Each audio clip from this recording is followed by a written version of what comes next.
Good morning, everyone. I just woke up and saw that Lightroom has made some pretty fancy, cool new changes, and I'm really excited. And I've already tested a couple of them on some photos, and I love the changes. The two big changes are they have made a adjustment to the zoom feature. Not that exciting, but it's kind of neat. And the other thing that is really exciting is they've changed the split toning panel entirely, and they have now a color grading panel that gives you so much control and so much flexibility and so much maneuverability, and it's going to really allow you to create a color style that is uniquely yours, even though what everyone's probably going to do is get presets and download somebody else's versions. If you want to get creative and you really want to learn color theory, what I'm going to do on this video is just show you how to use it and what the new features are and what they look like, and then in a subsequent video I'm going to show you how I would personally use this to start honing my color style. So let's get into it.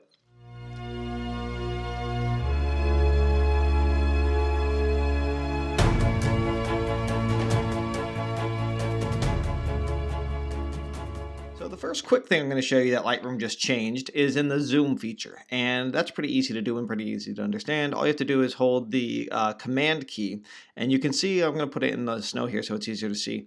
Where my mouse is, you can see when I hit the command key, that little square, that allows me to select just the area I want to zoom in on. So if I want to zoom in on just this section of the cabin, for example, I can just click and drag, and it will zoom right in on just that section that I had selected. And then I just click again to zoom back out. So if I wanted to zoom before, I would just click towards the tree. That worked pretty well as well, to be fair.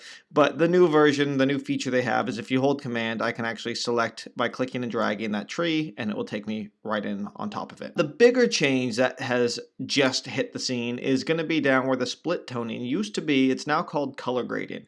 And they've really expanded this. They've added a lot of functionality to it, and it's pretty exciting, really. So the way it works is you now have the ability to, I'm going to say, infuse color into your midtones, your shadows, or your highlights.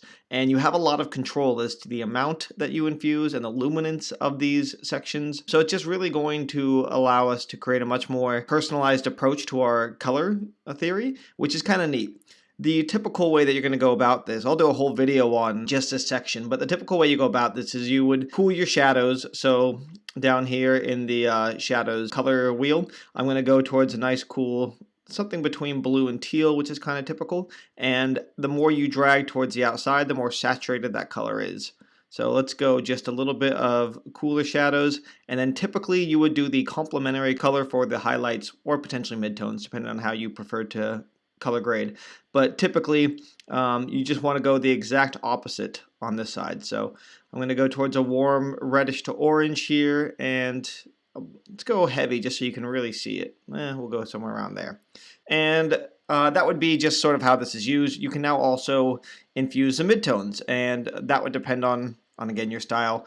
Typically, I'd probably go something in the warm range again, maybe pull this a bit more towards yellow, or maybe I would leave this alone, or maybe I would only do the midtones. That's going to be up to you to play around with, and like I said, I'll try to do a video on how I process my photos and how I like my color scale to look. The other thing to note is these luminance sliders underneath each section, and this allows you to bring down the luminance of, say, the shadows, the highlights, and the midtones. And again, the typical way you're going to see this used is by lowering the luminance in the shadows, and that's going to add some nice contrast to the darks versus the brights. And then I might conversely increase the luminance in the shadows. And again, the whole idea of this is deepening the darks and brightening the brights and creating a really, really visually pleasing contrast. With the midtones, you could essentially do the same thing. I would probably lean towards lowering the luminance of those as well.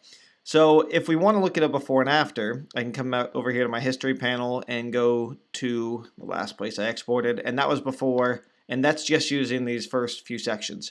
The other cool thing you can do, though, is you can just hit these eyeballs to see what it would be like without that particular color wheel active. So if we didn't affect the shadows the way we had, we can just click this eyeball and see what it would look like with our other changes. And that's kind of a neat addition as well. And that takes us down to the blending slider. That determines the amount of overlap between the highlights and the shadows. That's how Adobe defines it. So I'm going to bring it down and up, and you can just kind of see what it does. It's a much more drastic kind of contrast when it's blended at 100 than when it's sort of softly blended.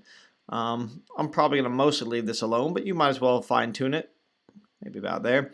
And balance is going to determine whether you weight the shadows or the highlights more heavily. So it will default to 0, but as we go left, we're saying we want to really focus on the shadows, and you can see everything's getting a lot more blue. It's because we've made the the shadow, the blue in the shadows a lot more prevalent. And if we go the other way, everything's going to get a lot more of that sort of orangish red that we chose. So yeah, you'll have to just play with those to taste. The last thing you can do with this is if you come to this, I'm not sure what this is, this half moon thing over here, you've got the global change. So if you want to just infuse your entire image with, let's say, an orange sort of cast, or let's make it an easy to recognize one. Let's give it a real pink glow. I can just change my global, my overall color, to be whatever shade I want. And again, we have this luminance to determine the overall luminance of our colors. So that's all the things you can do with the color grading. Now this is just a how-to guide. I will show you my personal workflow in a video that's going to be linked here as soon as I'm done with it. And I think this is going to really add a lot of room for creativity and for color theory and for fun. So I'm pretty excited about this change. And Adobe, thank you for doing this. I think it's really cool. I hope you guys see as much potential as I do in this. I think this is going to be game-changing. And it's what's really funny about this is I just started studying color theory more in depth recently. Lightroom, are you stalking me?